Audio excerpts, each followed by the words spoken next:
নমস্কাৰ বন্ধুসকল মই বিদ্যাস গুৰু আপোনালোকক সকলোকে মোৰ অন্যটি ভিডিঅলৈ পুনৰবাৰ স্বাগতম জনাইছো আৰু আজি মই বৰ্তমান উপস্থিত আছো উজনি অসমৰ এক অন্যতম পক্ষী অভয়াৰণ্য পানীদিহিং পক্ষী অভয়াৰণ্য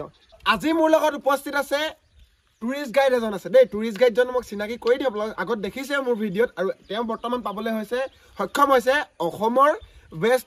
টুৰিষ্ট গাইড এৱাৰ্ড আৰু এয়া আমাৰ লগত আছে গৌতম হিৰাদা স্বাগতম জনাইছো পুনৰবাৰ লগতে আমাৰ গৌতম দা এনকে টিভিৰ মানে সাংবাদিকো হয় তো আজি গৌতম দা আপোনালোকক পানীদিহিং পক্ষী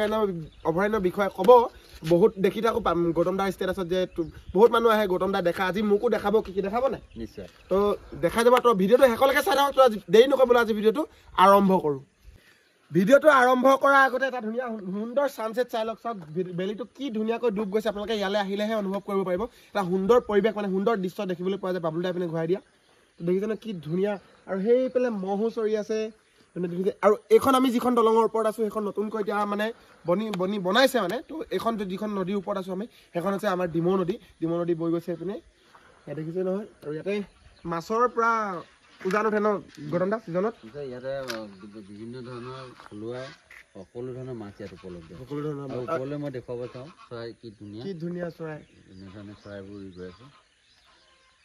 গৰম দা আমি যদি পক্ষী অভয়াৰণ্যলৈ আহি যদি পক্ষীৰ কথা নুসুধো কেনেকৈ হ'ব ন তো মানে বৰ্তমান এতিয়া কি মানে চৰাই আপোনালোকৰ ইয়াত আমাৰ মানে পানীদিহিঙত আহিলে মানে দেখিবলৈ পাব ৰাইজে একদম এইটো হৈছে একদম ছিজন টাইম পানীদিহিঙতো এনেই থলুৱা যিবিলাক চৰাই সেইবিলাক বাৰমাহে থাকে কিন্তু যিটো শীতৰ সময়ত যেতিয়া কুঁৱলী পৰা আৰম্ভ হৈ যায় তেতিয়া পৰিভ্ৰমী পক্ষীবোৰ আহে যিবোৰ থাইলেণ্ড চাইবেৰিয়া তেনেকুৱা ধৰণৰ ঠাইৰ পৰা পৰিভ্ৰমী পক্ষীবোৰ আহে আৰু সেই চৰাইবিলাক আমাৰ ইয়াৰ মানুহে চাই বেছি ভাল পায় এই সময়টোত আচলতে আমাৰ যিবোৰ ভাৰতবৰ্ষৰ টুৰিষ্টসকল আহে কিন্তু বাহিৰৰ টুৰিষ্টবিলাক চব সময়তে আহে কাৰণ তেওঁলোকে আমাৰ চৰাইবিলাক চোৱাটোতে বেছি ইণ্টাৰেষ্ট আমাৰ যিবিলাক পানী কাউৰী হওক বা শালিকা হাঁহ যি পায় মানে আমাৰ হিচাপত তাহাঁতি নেদেখে সেইখিনি এই পানীদিহিঙত 12 মাহে থাকে কিন্তু এই যে নৱেম্বৰ ডিচেম্বৰ জানুৱাৰী কেতিয়াবা ফেব্ৰুৱাৰীলৈও পায়গৈ সেই সময়খিনি পৰিভ্ৰমী পক্ষীবোৰ আহে বিভিন্ন ধৰণৰ চৰাই কোলাহলেৰে পানীদিহিঙৰ এই পৰিৱেশটো মানে মুখৰিত হৈ থাকে আৰু এই সময়তে বেছিকৈ পৰ্যটকৰ আগমন এতিয়া আহিছে নাই মানে এতিয়া ছিজন আৰম্ভ হৈছে লাহেকে এতিয়া কুঁৱলী পৰাও আৰম্ভ হৈছে আৰু পৰ্যটক যথেষ্ট আহে আৰু এনেকুৱা নহয় যে পানীদিহিঙত আহি আপুনি একে ঠাইত ৰৈ পেলাই দম চৰাই দেখিব পাব সেইটো মই সম্ভৱ নহয় পানীদিহিংটো এৰিয়াটো 33.93 বৰ্গ কিলোমিটাৰ এটা এৰিয়া গতিকে এই এৰিয়াটোত যিকোনো স্থানত চৰাই থাকিব পাৰে আৰু আপুনি হয় কেতিয়াবা বোকাও গছকি যাব লাগে বা তেনেকুৱা ধৰণৰ বিভিন্ন অকণমান আপোনাৰ মানে কষ্ট কৰিব লগা তেতিয়াহে চৰাইখিনি চাবলৈ আৰু এতিয়া চব মোৰ ইয়াতে হোমষ্টে আছে মোৰ হোমষ্টেত মই ফৰেনাৰ আনি ইয়াত চকী লগাই দিওঁ এই যে ছানছেটটো যে পানীদিহিঙত আহিলে যে অকল আপুনি চৰাই চাবলৈ পাৰিব তেনেকুৱা কথা নহয় সুন্দৰ ছানছেটো চাবলৈ পায় আৰু সেইকাৰণে বিভিন্ন ঠাইৰ পৰ্যটকসকল এই সন্ধিয়া পৰতো আহে কিন্তু চৰাই চাবলৈ হ'লে একদম ৰাতিপুৱা আপোনাৰ 5:30-6টা বজাত আহি পাবহি লাগে আৰু ইয়াতে মানে বৰ্তমান এতিয়া আহিছে না চৰাইবিলাক যে যিবিলাক আহে বাহিৰৰ পৰা বৰ্তমান চৰাই আগমন হয় এতিয়া বিভিন্ন চৰাই মই অলপ আগতে আপোনাক দেখুৱালো ওপৰেদি এই সন্ধিয়া সময়ত চৰাইখিনি উৰি পেলাই গুচি যায় ৰাতিপুৱাই আহে ইয়াতে বিভিন্ন জলাশয় আছে জলাশয়বিলাকত খাদ্য সামগ্ৰী তেওঁলোকে যথেষ্ট পৰিমাণে উপলব্ধ হয় সেই চৰাই খাদ্য থকাৰ কাৰণে ইয়ালৈ চৰাইবোৰ আহে আৰু দিনটো খাই বৈ গধূলিৰ পৰত সিহঁতি গুচি যায় আমাৰ ইয়াত কেনেকুৱা হয় পানীদিহিঙত ৰাতিপুৱা ইয়াৰ চাৰিওকাষৰ যিখিনি মানুহ সেই মানুহখিনি চৰাই মাততে সাৰ পায় এটা বিৰাট ধুনীয়া এটা মানে কোলাহল কৰি আহে চৰাইখিনি আৰু তাৰপাছত আকৌ সন্ধিয়া পৰত তেনেকুৱা ধৰণৰ চৰাই কোলাহলেৰে মানে সন্ধিয়া নামি আহে আৰু এইখনতো উজনি অসমৰ একমাত্ৰ পক্ষী অভয়াৰণ্য কিন্তু পক্ষী অভয়াৰণ্যখনত আৰু যথেষ্ট কৰিবলগীয়া আছে বহুত আছে লাহে লাহে চৰকাৰে কৰিছে বুলিও কিবা প্ৰজেক্ট আৰম্ভ কৰিছে বুলিও শুনিছো নিশ্চিতভাৱে এদিন ইয়াত পৰ্যটকৰ যথেষ্ট আগমন ঘটিব আৰু আপোনাকো কংগ্ৰেচুলেশ্যন যে অসমৰ ভিতৰত বেষ্ট টুৰিষ্ট গাইড এৱাৰ্ড পাইছে তো গৌতম দা আমাৰ শিৱসাগৰ গৌৰৱ আচলতে শিৱসাগৰত আহিলেও গৌতম দাক লগ পাব আৰু গৌতম দাৰ কণ্টেক্ট নাম্বাৰ ডেছক্ৰিপশ্যনত থাকিব আপুনি আহিলে ধুনীয়াকৈ দেখাই দিব পাৰিব অকল পানীদিহিং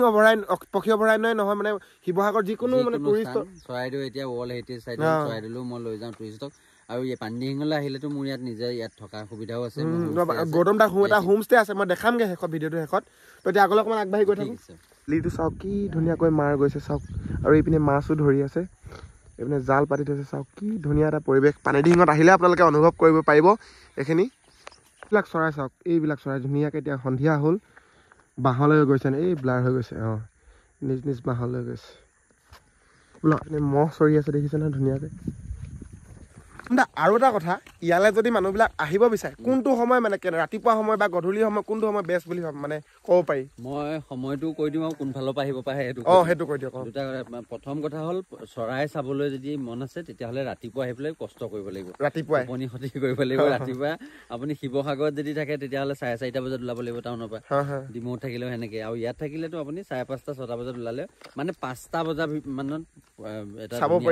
নহ'লে ৰ'দ ওলাই যোৱাৰ পাছত চৰাইটো চাবলৈও কষ্ট হয় মানুহৰো কষ্ট হয় প্ৰথম কথা দ্বিতীয় কথা আহিবলৈ ইয়াত দুটা ৰাস্তা আছে আটাইতকৈ উজু ৰাস্তাটো যদি হয় আপুনি ডিব্ৰুগড়ৰ ফালৰ পৰা আহিলে ৰাজমাই বজাৰ পাৰ হৈ সোঁহাতে ছোৱালীৰ এটা পকা ৰাস্তা আছে আধা বনোৱা গেট এখন আছে সেইফালে আহিব লাগিব আৰু যদি শিৱসাগৰ যোৰহাটৰ ফালৰ পৰা আহে তেতিয়াহ'লে প্ৰগতি পাৰ হৈ যিটো চাৰিআলি পাব সেইটোৰ পৰা বাওঁহাতে সোমাই দিব নহয় প্ৰগতি হস্পিটেলখন পাৰ হৈ যিটো হ'ব জেঙনিকটীয়া চাৰিআলি বুলি ক'ব নেকি সেইটো সেইফালেদি সোমাই দিলে আপুনি তাৰ পৰা 8 কিলোমিটাৰ আৰু এই ৰাজমাই ফালে আহিলে 7 কিলোমিটাৰ এই দুটা ৰাস্তা আছে নেশ্যনেল হাইৱেৰ পৰা মানে 7 আৰু 8 কিলোমিটাৰ ভিতৰতে আপোনালোকে আৰু একদম ইয়ালৈকে পকা ৰাস্তা ইয়ালৈকে একদম দেখিছে নহয় ব্লক দিয়া এটা একদম সেইপিনে দলংখন আমি দলংখন পৰা বহুতখিনি খোজকাঢ়ি আহিলোঁ ধুনীয়াকৈ আহিব পাৰিব আপোনালোকে আহোঁ বুলি ক'লে আৰু হিয়াদাৰ লগতো কণ্টেক্ট কৰিব পাৰিব হোমষ্টেত থাকি মেলি আপোনালোকে ধুনীয়াকৈ ভিউ এনজয় কৰিব পাৰিব আমি যিখন দলং পাৰ হৈ আহিলোঁ সেইখন দলং বনোৱা বেছি দিন হোৱা নাই আৰু আজি অলপ দিনৰ আগত মানে ধৰি লওক 4-5 বছৰ আগলৈকে কেনেকুৱা হৈছিলে মই স্ক্ৰীনশ্বট এখন আছে মই লগাই দিছোঁ আপোনালোকক চাওক তো সেনেকুৱা আছিলে আৰু বৰ্তমান এনেকুৱা হৈ গ'ল বহুত আপডেট হৈ আছে পানীডিং পক্ষী অভয়াৰণ্য আৰু আগলৈ আপডেট হৈ গৈ থাকিব আপুনি ধুনীয়াকৈ মাছ মানে হেৰি কৰি আছে দেখিছেনে মাছ ধৰি আছে মাছ পাইছেনে নাই পোৱা মাছ পাতিছে জাল দেখিছেনে পোৱাই নাই বোলে ধুনীয়াকৈ ডুব গ'ল একদম ধুনীয়া একদম শান্ত পৰিৱেশ এটা আপোনালোকে পাব আহিলে মানে আমিতো আহিয়ে থকা হয় আমি মিছা ক'লে কি হ'ব আমি এই 2 বছৰ লাষ্ট 2 ইয়াৰ্ছত আমি লাষ্টৰ দিনটো বছৰৰ লাষ্টৰ দিনটো আমি ইয়াতে উদযাপন কৰোঁ নেকি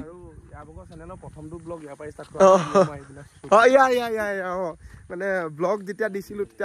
তেতিয়া পানীডিঙত আহিছিল তেতিয়া ইমান ডিটেইলছ গম পোৱা নাছিলোঁ আৰু আজি হিৰাদাই ভালকৈ কৈ দিছে কি কথা কেনেকৈ কি কথা তো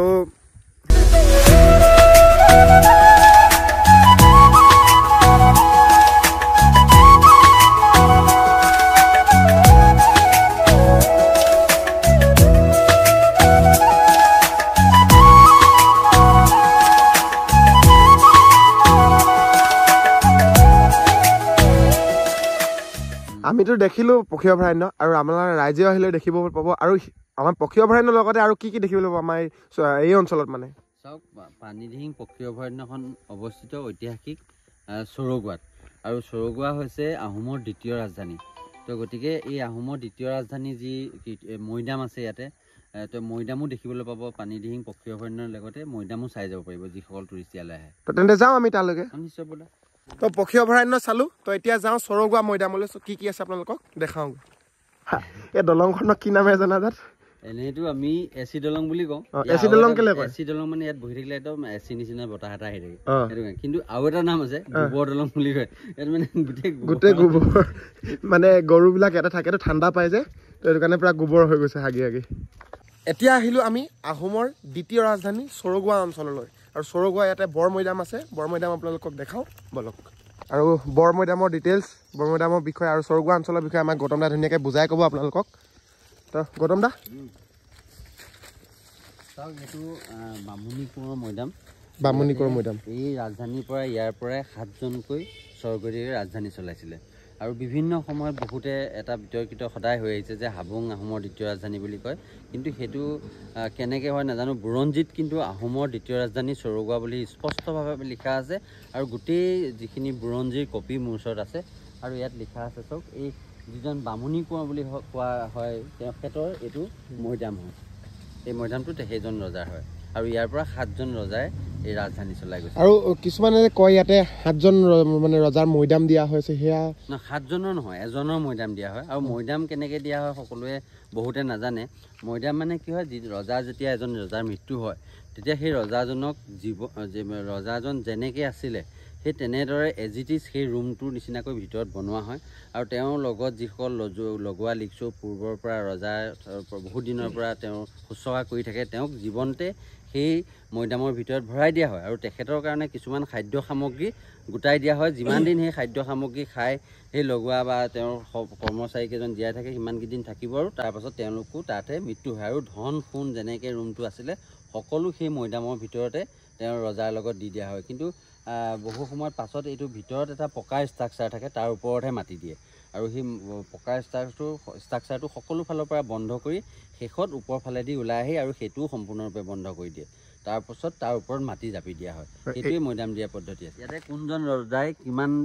দিনৰ পৰা কোন চনৰ পৰা কোন চনলৈ তেওঁলোকে ৰাজত্ব কৰিছিলে ইয়াৰ পৰা ৰাজধানী চলাইছিলে সেয়া তাত স্পষ্টভাৱে উল্লেখ কৰা আছে আগতে আহোঁতে দেখা নাছিলোঁ এয়া বাউণ্ডেৰীখিনি গৰম দা এই বাউণ্ডেৰীখিনি বনোৱা কিমান দিন সেইটো নতুনকৈ বনাইছে খুব বেছি 3-4 মাহ 3-4 মাহ ভিতৰত এইখিনি মানে এতিয়া ধুনীয়াকৈ বনাই দিছে চৰকাৰে আমি বহু যুঁজি মেলি পুৰাতত্ত্ব বিভাগৰ এতিয়া এই মৈদামটো ৰাজ্যিক পুৰাতত্ত্ব বিভাগৰ অধীনত আছে ৰাজ্যিক পুৰাতত্ত্ব বিভাগৰ অধীনত আছে দেখিছেনে ধুনীয়াকৈ বাউণ্ডেৰী সজাই দিছে আপোনালোকে আহিলে ধুনীয়াকৈ চাবলৈ পাৰিব চব ইয়াতে চৌৰগত এনেকুৱা সৰু বৰ বহুত মানে পুৰণা দিনৰ বস্তু আছে এইটো বৰপুখুৰী হয় ৰজাৰ মৈদামৰ কাষতে আছে আৰু এনেকুৱা কেইবাটাও বৰপুখুৰী আছে সকলোবোৰ ৰজাৰ দিনৰ ইয়াৰ পানীবোৰ মানে আজিকালি শুকাই গৈছে কিন্তু আগৰ দিনত ৰজাৰ দিনৰ পুখুৰী যিমানবোৰ আছে পানীবোৰ নুশুকায় তো এতিয়া আহি পাই গ'লোহি মানে আমি হীৰাদা হোম ষ্টে এই দেখিছে নহয় হীৰা পানীদিহিং হোম ষ্টে তো ভিতৰলৈকে যাওঁ ব'লা বাবলু ভাইয়া আগতো আহিছোঁ আপোনালোকে আগতো ভিডিঅ' দেখিছে এতিয়া নতুনকৈ আকৌ এবাৰ দেখাই দিওঁ আপোনালোকক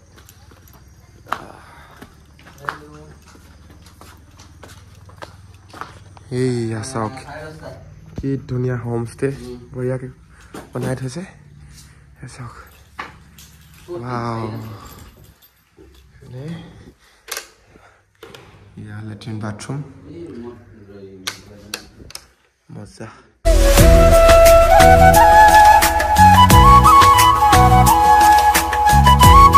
গৰম দা ইয়াতে ভাড়া কেনেকৈ মানে কি চিষ্টেমত আপোনালোকে দিয়ে এইটো মই এইটো এতিয়া সদ্যহতে 1500 টকা লওঁ আৰু পাৰ নাইট তাৰপিছত ব্ৰেকফাষ্ট ইনক্লুডিং ব্ৰেকফাষ্ট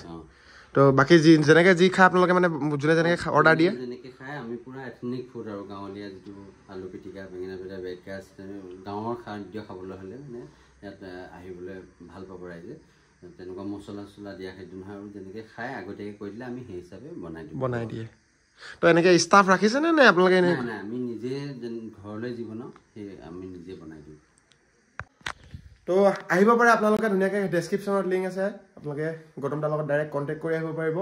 তো গৌতম দা অকল টুৰিষ্ট গাইডে নহয় অকল সাংবাদিকে নহয় গৌতম দা আৰু এটা টেলেণ্ট আছে গৌতম দা এজন যাদুকৰ হয় নে নহয় তো যদি ভৱিষ্যতৰ দিনত আপোনালোকে কমেণ্ট কৰে ভৱিষ্যতৰ দিনত আমি গৌতম দাৰ পৰা যাদু খেলৰ এটা ভিডিঅ' চাব মানে নিশ্চয় পাব আৰু মোৰ ইয়াত যি টুৰিষ্ট আহে মই গধূলিলৈ এতিয়া ঠাণ্ডা দিনতো বনফায়াৰ চনফায়াৰ লগাই দিওঁ আৰু মই টুৰিষ্টক এণ্টাৰটেইনমেণ্ট কৰিবলৈ চেষ্টা কৰোঁ যাদু চাদু দুই এটা দেখাই দিওঁ ভাল পায় তাৰপৰা ভেলিজ টুৰ দিওঁ তাৰপিছত ইভিনিং ছানছেট দেখুৱাওঁ সেইবিলাক মানে গাঁৱৰ বস্তু গোটেই পৰিৱেশটো পায় যদি আপোনালোকে কমেণ্ট কৰে আহিব এটা ভিডিঅ' নিশ্চয় তো এয়া আছিলে ভিডিঅ' আজি যদি ভিডিঅ'টো ভাল লাগিলে লাইক কমেণ্ট শ্বেয়াৰ ছাবস্ক্ৰাইব কৰিবলৈ নাপাহৰিব লগতে ঘণ্টা বাদামটো টিপি দিব ডেছক্ৰিপশ্যনত হীৰাদাৰ ফোন নম্বৰ আছে আপোনালোকে আহিলে ধুনীয়াকৈ কণ্টেক্ট কৰি আহিব পাৰে পানীদিহিং চাবৰ কাৰণে যদি আহে আৰু হীৰাদা হোমষ্টেত ধুনীয়াকৈ থাকিব পাৰে তো আকৌ এটা নতুন ভিডিঅ'তে লগ পাম আজিলৈ বাই বাই